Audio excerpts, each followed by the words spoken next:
మంచి మిత్రులు. పూర్వము ఒక గ్రామంలో రామయ్య, గోపయ్య అనే ఇద్దరు మిత్రులు కలరు. వారిద్దరూ కలిసి అడవి మార్గమున పట్నం వెళ్ళి వ్యాపారం చేసి జీవించుచుండిరి. రామయ్య మంచి వ్యక్తి, గోపయ్య జిత్తులమారి.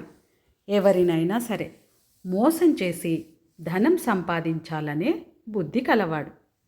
ఒకరోజు రామయ్య ఒక్కడే బయలుదేరి అడవి మార్గాన వెళ్ళుచుండెను.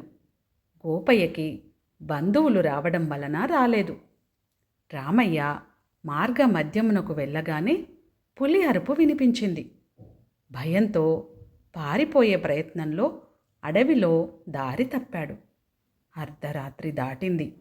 నడిచి నడిచి అలసిపోయిన రామయ్య అక్కడ ఒక రావి చెట్టు కింద విశ్రమించాడు. అప్పుడు ఆ చెట్టుపైన నివసిస్తున్న దయ్యం అతన్ని చూసింది. అప్పుడది, "ఎవరు నువ్వు?" అని అడిగింది. రామయ్యకి భయం వేసింది. ఎవరు మాట్లాడుతున్నారో తెలియదు. ఆంజనేయ స్వామిని ప్రార్థించాడు. మరల, "ఎవరు నువ్వు? ఎందుకొచ్చావు?" అని శూన్యంలోంచి మాటలు వినిపించాయి. భీతి చెందిన రామయ్య తన వివరాలు చెప్పాడు. తన కష్టసుఖాలన్నీ ఏకరువు పెట్టాడు.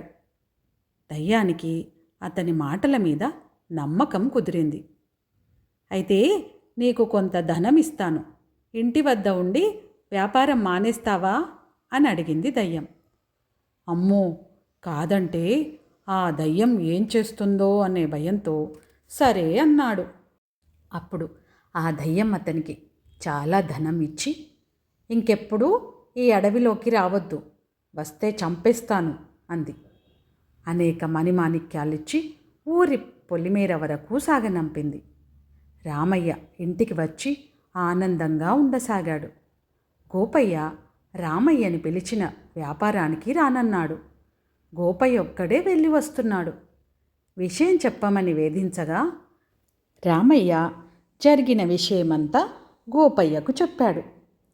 ఈ విషయం వినిన గోపయ్య తాను కూడా ధనం సంపాదించాలనే ఆశతో ఉదయమే బయలుదేరి సాయంత్రానికి ఆ రావి చెట్టు వద్దకు వెళ్ళాడు. అర్ధరాత్రి వరకు ఎదురు చూశాడు. ఇక దయ్యం రానే వచ్చింది. "ఎవరు నువ్వు? ఎందుకొచ్చావు?" అని అడిగింది. అప్పుడు గోపయ్య దయ్యంను పొగిడి సహాయం చేయాలని ప్రార్థించాడు. దయ్యం అప్పుడు ఏదైనా వరం కోరుకోమంది. అప్పుడు గోపయ్య రామయ్య దగ్గర ధనం లేకుండా పోవాలన్నాడు. తనే అమిత ధనవంతుడు కావాలన్నాడు. అదే తనకు వరముగా ప్రసాదించమని అడిగాడు. దయ్యానికి అతడి దుర్బుద్ధి తెలిసింది. వాడికి తగిన శిక్ష విధించాలని అనుకుంది దయ్యం. "అలాగైతే నీవు అంధుడిగా ఉండాలన్నది, వేరే మార్గం లేదు" అంది. చెంపలేసుకున్నాడు. క్షమించమన్నాడు. "నీకు ధనం ఇస్తానురా, నీ కళ్ళు పీకేస్తాను, దగ్గరికి రా" అంటూ సమీపమునకు వచ్చినది. ఆ రాత్రి సమయంలో గోపయ్య పరుగు పరుగు అని ప్రారంభించాడు. దయ్యం వెంబడిస్తూనే ఉంది. తెల్లవారుతుండగా తిరిగి తిరిగి అలసిపోయాడు. నీరసం వచ్చింది. ధనం లేకపోతే పోయింది, ఎక్కడ కళ్ళు పోతాయో అని భయం వేసింది.